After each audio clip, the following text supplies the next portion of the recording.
Hey everybody, and welcome back to the channel. So today I want to talk about community college and give you several reasons why community college is the best way for you to go if you don't have a full scholarship or you just don't have the money to go to a university, right? Sometimes some people don't have the thousands and thousands of dollars necessary every semester to be able to attend a university. And if they decide to do it and decide to take student loans, the amount of debt that you can end up in after paying to go to a university, and then also it depends on how long you stay in that university, how long it takes you to graduate, and you're accumulating debt over that period of time. That's something that you really don't want to do. You don't want to have a bachelor's degree and then have 50, 60, 70, 80,000, $100,000 in debt depending on the school that you attended. So instead, I think community college is a great choice for a lot of you, right? It's also a great choice for people who maybe they only want, obviously, they want a 2 year degree, or maybe they just want some kind of certification or something. And so it's not necessary for them to go to some kind of expensive university to get that. So let's talk about community college. Let's talk about why it's really a factor that you should consider in your college experience. Now, one of the things about community colleges is that it is cheaper. That is just a fact, right? It doesn't matter what state you're in, right? And obviously, this is geared towards anyone who's watching in the U.S. It doesn't matter what state you're in. It is just a cheaper degree to have, a cheaper degree to get, basically, right? So if you look at a lot of community colleges, you can spend a couple $100s for a class, right? It will cost you a couple $100, maybe 300, 400, depending on whether you're in state. You're paying in-state tuition, which means you live in the state and you've been living in the state. A lot of times it would be for over 12 months that you've been living in that state, and so you're able to pay in-state tuition. Right? And so you can pay a couple $100s for a class, which means if you add up how many classes you need to get an associate degree, which typically it's about 60 hours, and so typically that's probably anywhere in the region of around 18 to 20 classes, and that's because some of your classes are going to be 4 credit hour classes, right? So in all, you can end up spending around $10,000 or so and be able to walk away. Again, it depends on the state that you're in and all that type of stuff, but somewhere between 10 and a little over $10,000, and able to walk away with the first part of your bachelor's degree completed. That is something that a lot of people, I still realize, don't get it. Some people still don't know that the classes that you take at a community college can transfer to a university and will transfer to a university. No, not all of the classes. Sometimes it depends on, obviously this is going to depend on what state you're in and what are the laws in those states, or what agreements between the community college and the universities in the area where you live, in your state or in the state in general, what type of agreements those universities and community colleges have that would allow those classes that you take to transfer. And so one of the things that I would always suggest to you is, if you're attending a community college and obviously you intend to go on beyond your associate degree, then I would recommend you start looking at the universities that you might want to attend, right? State universities or private or otherwise, and see what courses you can take or what courses you're currently taking that will then transfer. So you got to talk to your advisor at your school where you are, and obviously I recommend that you speak to your advisor at the universities that you're intending to transfer to. Now, I attended community college, right? And then I went on to attend 3 other universities, and where I got degrees at all those 3 universities as well. But I started off at a community college. So community college, it can work. Now, I went to community college because, as I've said, the cost. It was something that was more affordable to me.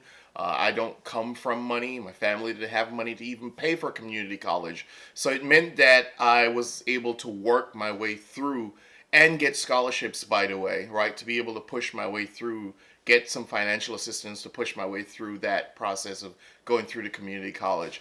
Then I got scholarships, and then it was that really paid for pretty much most of my education from that point on. But I started off at a community college, right? And the cost really matters. Unless you want to be in a lot of debt, the cost really matters.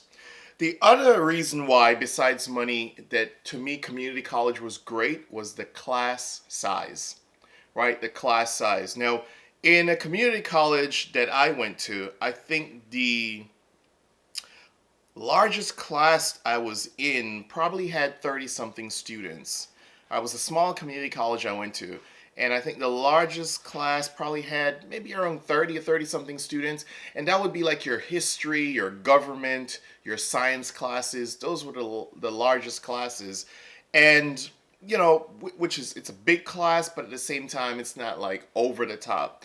But at the universities I attended, especially the two universities right after community college, those, well, really the first university I went to after community college, where I completed my undergraduate work, now I was in some huge classes. Now you're talking 100 and something people, 200 and something people inside of classes. Now that is a huge class, right? Movie theater size type rooms. So the smaller class sizes, they allow you to really get to know more easily your classmates and be able to build those types of relationships, that when it comes to study groups and all that sort of stuff and getting help, those smaller class sizes really do help. It is also much easier to build a relationship with your professor. Now you can do that regardless of whatever the size of your class is. But those smaller class sizes, I think they're a little bit more easy when it comes to learning. A lot of times they're more personal, and that's what some people need. I realize a lot of students don't want to be thrown into a classroom that has 180 people or something like that, or 120 people. I've been in those classes, right? Those economics, huge classes at the university. And a lot of people can't survive within that environment because it's a lot. And a lot of times you really don't get to know your professor or whatever in a more personal way, right? And so those smaller class sizes, I think they work best for a lot of people. You don't get lost out there. You're just a number when you're in those big classrooms. So that really does make a difference. The other thing that lends to also is mentorship. I think it's a whole lot easier, and this is a topic that I'm going to discuss by itself and look at mentoring in a different types of ways. But it also makes it easier for mentorship as well when you're at a smaller school.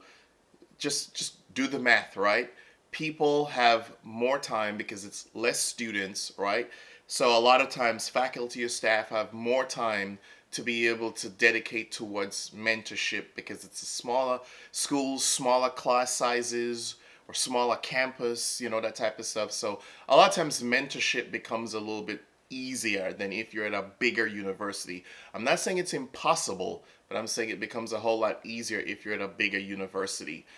The other thing is, a lot of people lose their way at a university. I realize that if you're not ready for the limelight, so to speak, a lot of people lose their way at the bigger university.